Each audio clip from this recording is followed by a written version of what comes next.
Meron tayong content.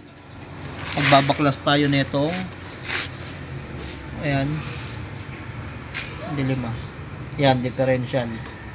Yan, kung makikita nyo, babaklasin natin yan.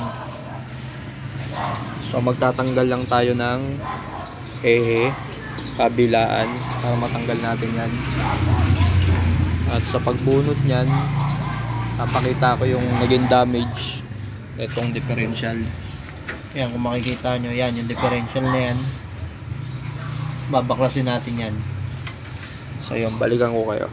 Yun mga boss, na surprise tayo sa problema na itong sasakyan na to. Nang binaklas ko tong ehe, ayan, nakita ko putol, oh. Yan.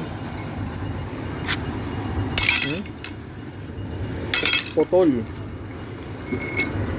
Yan.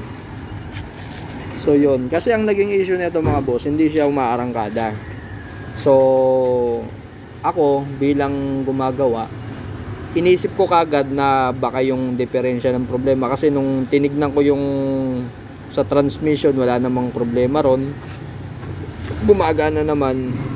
Ang iniisip ko, baka naputulan siya ng o nabasagan ng bearing sa axle niya, sa differential, o di kaya nabungi yung pinion gear, o di kaya yung kanyang ring gear. So yun, mas makakamenos tayo kasi ito lang ang problema niya, ehe, bali mga boss. Ayan, o, ayan, etong isa buo pa. So yun, balikan ko kayo, no, bibili tayo ng pyesa at isasalpak natin at iro-road test.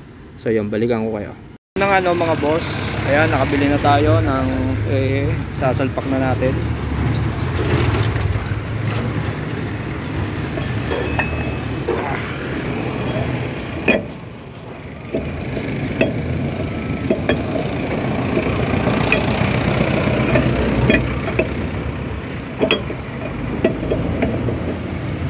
Pre,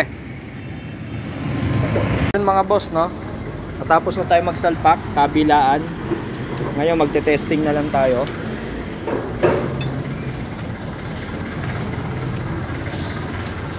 Ayan, nakasalpak na rin. Ayan, te-testing na lang natin.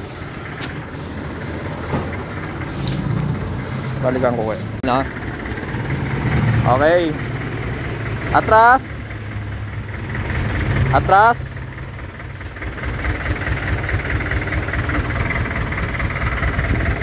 Okay, good mga boss. Mission complete.